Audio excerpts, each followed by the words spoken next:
Hello and welcome to another episode of How To with Paul Henderson. Today's video is going to be on my 60 days of being sober, seizure-free, and stroke-free. Well, actually, I passed the 60-day mark already. I had downloaded this app called the Quitzilla app. You can keep track of any addictions that you have, whether it's alcohol, drugs, smoking, drinking, porn, masturbation, whatever it is you want to put on there. I probably wouldn't make it very far past the last one. But anyway, as of today, which is 11/26/2023, I am at 63 days, 13 hours, 41 minutes, and 50 seconds. And that is something to be proud of. Now, the one thing I didn't admit on either of the two previous videos is that I had a problem. So the one way to, how do I word it? In order to quit an addiction, you have to admit that you have an addiction to that substance. So here we go. My name is Paul Henderson, and I am a recovering alcoholic. And I never thought I would ever have to say that in my entire life. I always thought I had drinking under control. I didn't drink to get drunk. Sometimes I did. Like I said in a previous video, I have been drunk since 2011. I have been pretty buzzed quite a few times, which I know is still bad. I had wrote down a bunch of stuff just to keep track. I want to try not to repeat anything. So here we go. So I got that first one out of the way. You have to admit, this is what I wrote down. The first step to quitting alcohol is to admit that you have a problem, and then to write down the pros and the cons. So I did go through a lot of that, and there was way more pros than cons, but at first you don't really see the pros. But after your head gets clear, after you stop drinking, the longer that goes by, the clearer your head becomes, and the more you can rationalize. All I can say is it's amazing. My head has never been this clear. I feel extremely well. There has been a few bad days during the 60 days. On the 11th and 12th day, I believe, about 20 hours, I went through some very bad withdrawals, and I did get through it. And then it was on Thanksgiving Day. I know I had a lot to be thankful for on Thanksgiving because I was at my 60 days of being sober, seizure-free, and stroke-free. But I ended up having, I came home. Actually, I started getting sick, so I don't know what it was. I was having anxiety at work. Maybe it was just the idea, knowing that normally on this day I'd be having dinner and beers, and just knowing that people were drinking beer on this day and watching, I don't know, was there a football game? I don't know. I don't watch football anyway. I was very, very tempted on drinking that day. I said, I go, what's one beer going to matter? Could I have one?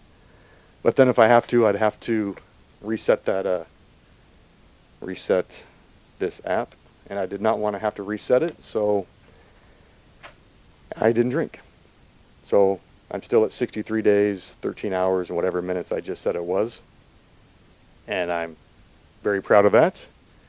But I do have to make a correction on a time frame that I had mentioned in my previous video. So from 84 to 99, I drank just a beer here and there.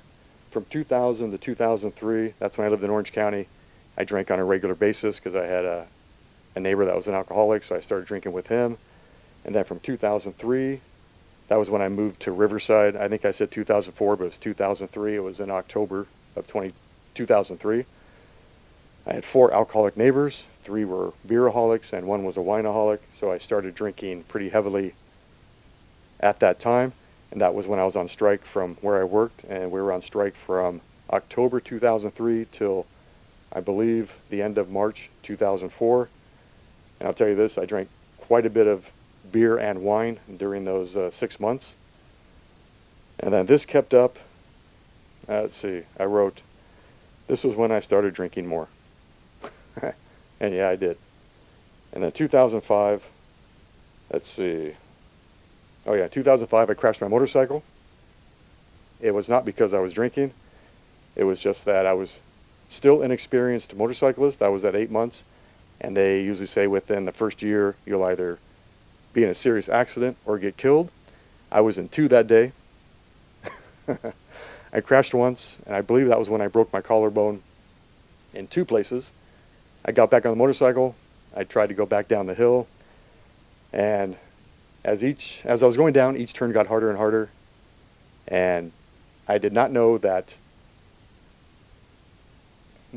the rule is that when you're up in the mountains, whether you're going up or down a hill, if the turn says 20 miles an hour, you should be in second gear. If it says 30, you should be in third. I was in 5th gear where it said it was 20 miles an hour, so I should have been second, but I was in 5th. I was going too fast. I ended up putting the brakes on too hard. The bike stood straight up, and I went across the line, hit another motorcyclist, and I crashed again. Actually, I was thrown off the motorcycle on that one. And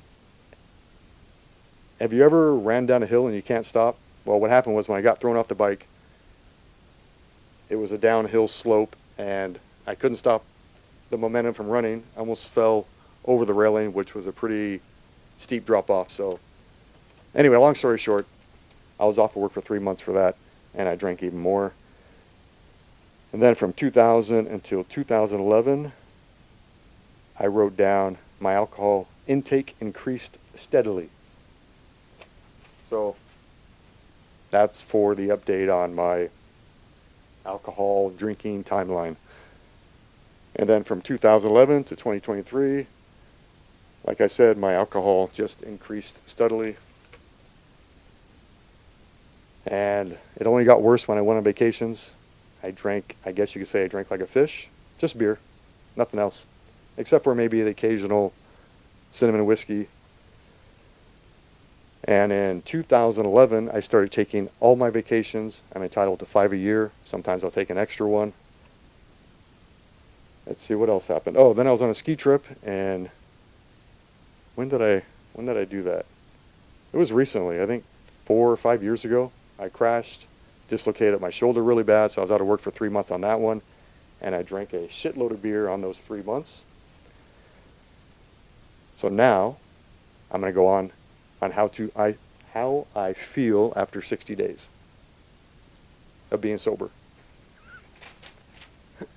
I don't know why.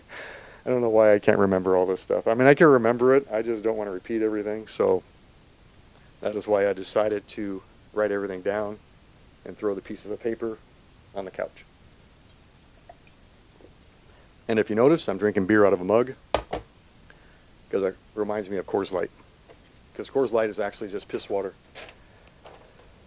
So this is what I've noticed over the past 60 days. Well, actually, just recently I noticed this. This is going to sound kind of gross, but I figure people might want to know. Because as you know, anything you take in, whether it's drinking or eating, comes out of your pores, out of your sweat, comes out of everywhere. It's tears, urine, your poop. You poop crap out. No pun intended. So whatever you take in comes out, whatever orifices it decides to come out of or it's supposed to come out of. So the one thing I noticed is I don't have stinky feet anymore. I know it sounds kind of gross. How would I know I have stinky feet? Because I smelled my socks. And they don't smell anymore. And here's one weird thing is I had a few skin tags on my neck. They're now gone. My eyesight has been staying clear ever since I gave up alcohol. I still have to wear my glasses for reading. I've been doing some eye exercises. When I was a child, I had a lazy eye, so they did an operation to straighten it to make it look more even with the other one. When I get tired, sometimes it'll drift. But as long as I keep doing the exercise at least a couple times a week, it keeps the muscle strengthened to where it stays aligned with my left eye. But anyway, my eyesight is staying clear. I haven't had any blurred vision, double vision at all since I gave up alcohol. And that was something that was happening quite a bit during the past, since 2011, because that was when I had the actual stroke. And that whole week prior to having that stroke, I was having very bad vision in my left eye, and I had some. It was not a good week. It was it was bad. But I kept on drinking the whole week I was there, like a dumbass. Oh yeah, so since I gave up alcohol, there was a few times since then that I might have had a very small, maybe seizure or TIA coming on, I don't know. But I only had a few episodes of that where my legs got slightly a little heavy, but basically they've been perfect ever since. And I think that is just amazing how you can stop doing something right away. I mean, you can stop doing something and then you see the effects very quickly afterwards. But I'm not going to say everything was Jim Dandy the whole 60 days, because it wasn't. There was a few bad days in there. And one thing that I haven't had any left forearm pain. Sometimes it'd be really intense in my left arm. I'd wake up just excruciating agony on my left arm, like right here. Now that's a sign of what, a stroke, a heart attack coming on. I would have that quite a bit. I haven't had any nighttime hallucinations. When I wake up, I don't see any bugs, spiders, crabs crawling on the ceilings, up the walls, up the side of the bed. That hasn't happened one single time. Haven't had any chest pains. I have had, oh, I take that back. A couple times I did have chest pains and shortness of breath. And the last time that happened was on Thanksgiving Day. That might have been anxiety coming on from just being at work. I had to work that day, and I did get triple time, so how could I not say yes to triple time? Maybe I should have just stayed home. One thing I had prior to quitting alcohol was I would have very bad stomach pains. Sometimes it felt like somebody was stabbing me with a knife. I did also have that on Thanksgiving Day.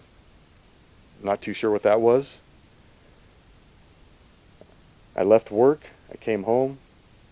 I took the rest of my medicine, and then I took a sleeping pill. I'm on trazodone. I take one tablet every night. So I took it, and then I ended up taking my blood pressure. My blood pressure was perfect, so I decided not to go to the emergency room because I felt that I didn't have to, so I just stayed home. And the other thing that I noticed was that my fingernails are looking better, so are my toenails. Now, it does take 3 to 6 months for your fingernails to grow out, and 9 to 12 months for your toenails to completely grow out. But from what I can tell so far, they are looking like they used to when I was a kid. Now, remember, everything you take in comes out. So you figure a lot of that stuff is going to go down to your feet and be forced out your feet. I don't know if any of you guys have seen those. I think they're it's a Japanese product. It's tape you put on the bottom of your feet. It says it sucks out all the toxins out of your body. I think that's bullshit. It's not doing a damn thing. All it's doing is catching the toxins as they come out of your body. That is why my feet don't stink, and they are a lot less sweaty than they ever have been. I don't know, I think my hair's growing a little bit faster. I definitely have more chest hair and stomach hair, and I got more hair on my forearm, and I got some more hair growing on my legs. What that has to do with quitting alcohol, I have no idea. But from what I've read and seen on YouTube, alcohol affects every single organ in your body. Your brain, your heart, your lungs, your pancreas, your everything inside, including your largest exterior organ, which is your skin. It affects that in many ways. But the skin rejuvenates on a regular basis, and alcohol just interrupts that skin rejuvenation, and it doesn't replace itself as quick as it should. So if you quit alcohol, you're bound to look better. I mean, I don't know. I think I look better than I did before I quit. I'll be 60 next year, and I don't want any more birthdays. Well, I do want birthdays. I just don't want to celebrate anymore. And here's another strange thing that's happening since I gave up alcohol 60 days ago. I had a black mole on my chest. It is now fading away. It's really light brown. No, it's not light brown. What it looks like a burn mark, kinda, I guess. But it's going away. And I already mentioned the skin tags are gone. I've had a lot of little black dots all over. They're starting to disappear one by one. Now, and I don't know how many people know this, but let's see. I'm not down to that section yet. So basically, I've been drinking since I was 15 and a half. I'm almost 60, so it's like 45 years of drinking. The past 12, I definitely had the signs of alcoholism coming to the surface. I don't want to admit that.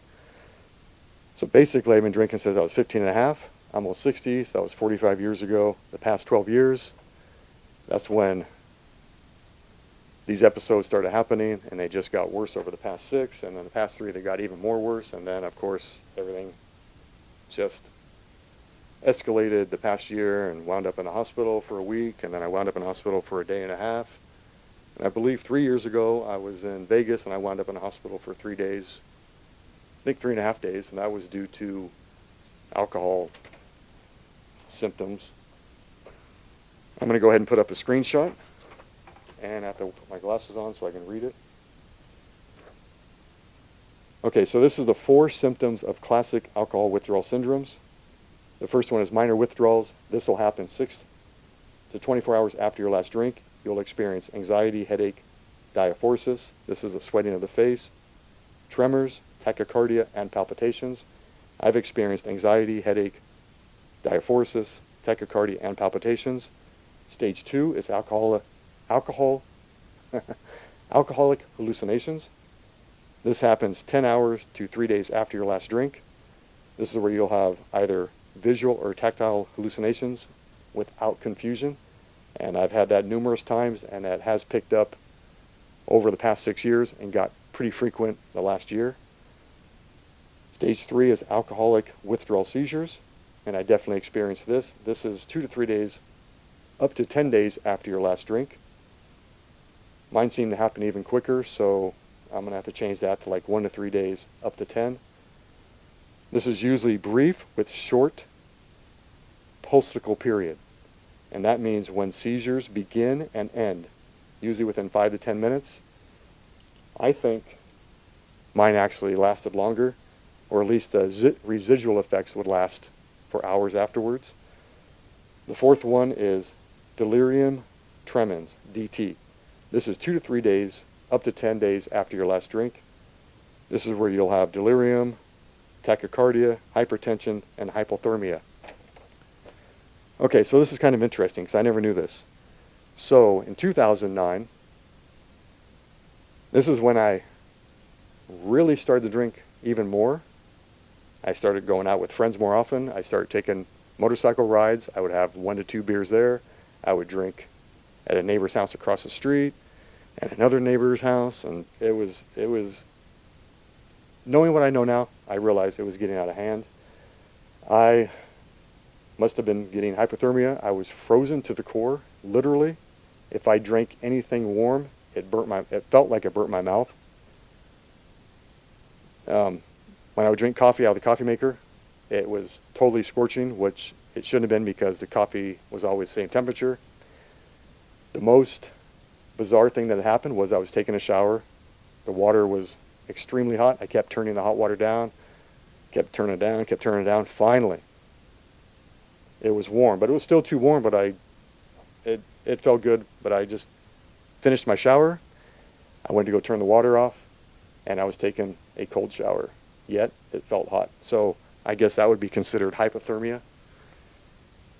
So I had all 4 stages, but that was the only time that I ever had hypothermia.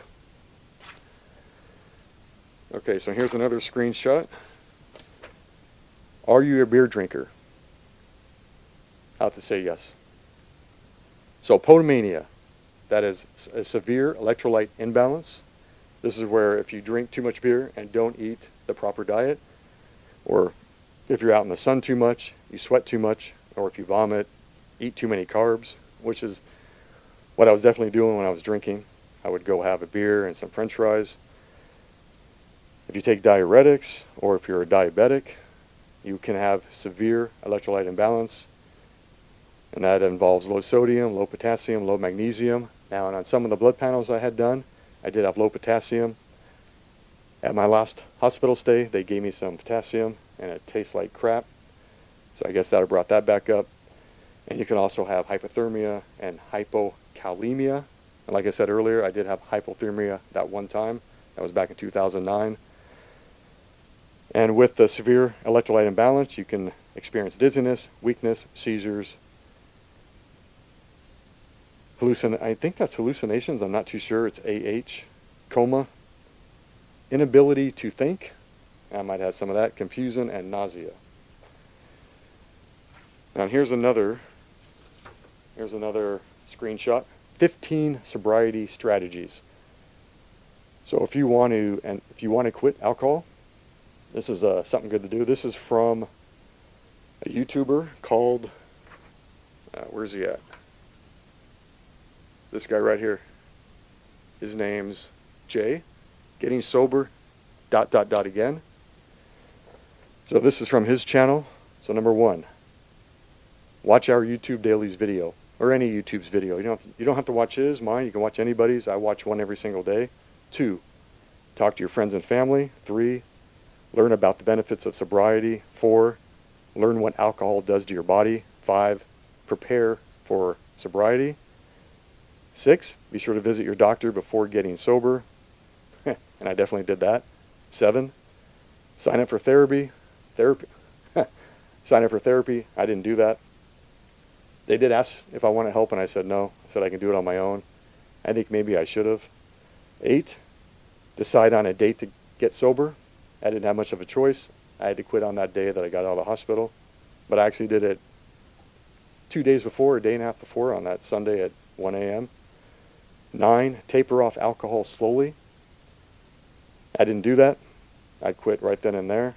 10, start a new healthy habits. Start a new health. Let me repeat that again. 10, start new healthy habits, and I definitely did that. 11, stay away from bad influences, and I have been doing that. I had a few friends call me up, wanted to go out for a beer. I said no. I told them what I was going through. They said, well, you can just drink iced tea or water. And I go, nah, I don't want to take that chance. I can do it by myself if I go, but not if I go with anybody. So I just said no. 12, keep track of your alcoholic cravings. And that is where, I guess, well, keep track of your cravings. I never did any of that, but I can kind of like remember when I had the cravings pretty much every day. I wanted a beer, but I said no. 13, download the Quizilla app. I highly recommend that, and he recommended that, and that's why I downloaded it. 14, change the way you speak about sobriety. I'll have to admit, I always thought people were weak when they ended up becoming an alcoholic, that I guess they couldn't cope with life or whatever. I never drank to cope, at least I don't think I did. I drank just because it tasted good and I liked it, and I liked going out for having a beer and french fries, or when I'm on ski trips or camping trips. I just love to have beer. I guess I just loved it a little too much. 15, remain persistent. And I can say that I've done that. So now, let's see. There are hundreds of alcoholic videos that you can watch on YouTube. And here they all are. I got quite a few that I saved.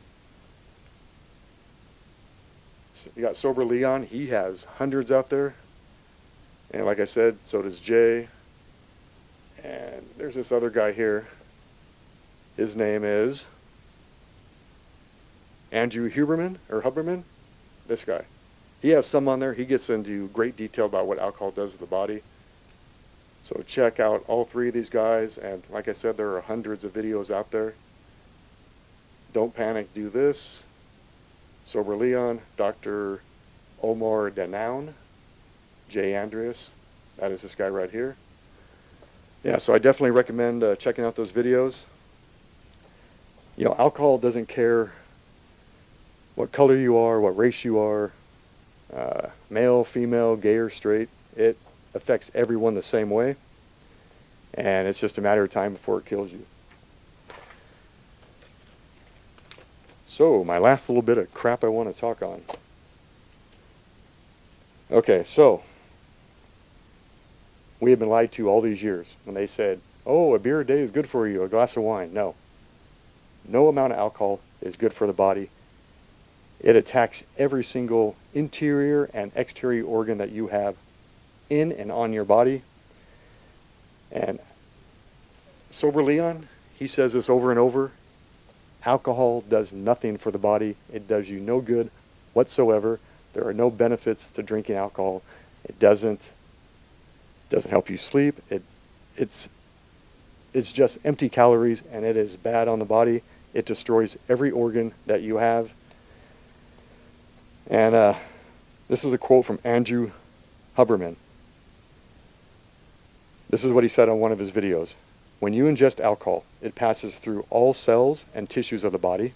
So when you ingest alcohol, which is ethanol, which is converted into acetaldehyde, which is a poison, it's the poison itself that leads to the effects of being drunk. So you're slowly being poisoned. So being drunk is actually a poison-induced disruption the way your neural circuits work. When alcohol is consumed into the gut, the liver then starts to convert the ethanol to acetaldehyde and into acetate, and some of the amount of that acetaldehyde and acetate will make its way into the brain. So basically, it disrupts what your brain is designed to do. And from that, you'll make some very bad choices. Like getting in bar fights, hopping in your car and driving home. Just all sorts of bad decisions. And I made one in 2011 when I went on that ski trip. And me and my friends drove to Reno first, and I got really drunk and picked up that hooker. That was a bad decision. And luckily nothing ever came of that, and I didn't catch anything. Well, that's it for the video. Hope you guys enjoyed it. Hopefully it wasn't too long. Let's see. My Quizilla app says I'm at 63 days, 14 hours, and 47 minutes. So I'll figure out the time from the first time that I mentioned until now, and I'll put that right here. I guesstimate maybe a couple hours. Hope you guys enjoyed the video. If you did, tap the like button, tap the subscribe button, and the bell icon, and you get notifications as each video comes out. If you want to make a small donation to my channel, tap the Super Thanks button underneath this video. Anything I get goes right back into the channel. It feels good to be sober 63 days, 14 hours, and whatever else. 14 hours, 30 seconds, I don't know. I feel great. And if anyone takes anything away from this video, just know that we've been lied to all these years. Any amount of alcohol is bad for you. Don't believe what they say. 1 glass of wine a day is good for you. Actually, I don't know how many people know this. 1 glass of wine is considered 5 ounces. 1 beer, of course, is 12 ounces. But nowadays you got those IPAs, so it's even more alcohol in those, so that's probably even less that you can drink. So no amount of alcohol is good for you. It does absolutely nothing for you. You gain nothing from it. You damage every single organ in and outside of your body. I am going to be doing a 90-day video in another 30 days. That's the milestone that this Quizilla app says. So when you sign up for the app, it says 3 months comes up automatically. I'm at 70.7% there. And if I slip up, I can reset the timer, but I'm not going to. Like I said, on Thanksgiving, I almost slipped up and had a beer. I was really tempted. I wouldn't say I was really tempted. I was just tempted. I go, I'll have one. What harm can it do? And then I'll just start the whole process all over again. Then I got to reset the timer, and I didn't want to do that. So I said no. I still got the 6 beers in my little mini fridge. I'm going to go ahead and dump them out today because I'm done with it. Never going to drink again as long as I live, and hopefully that'll be a very long time. So that's it, folks. Have a great day, and I'll see you in the next video. Thanks for watching.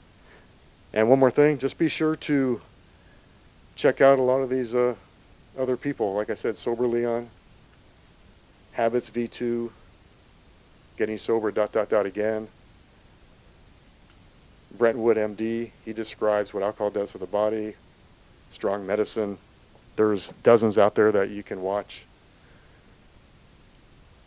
I would probably say more like hundreds. Anyway, that's it. See you guys later. I got to get my butt off this hard stainless steel chair. Damn it. That's it. Bye.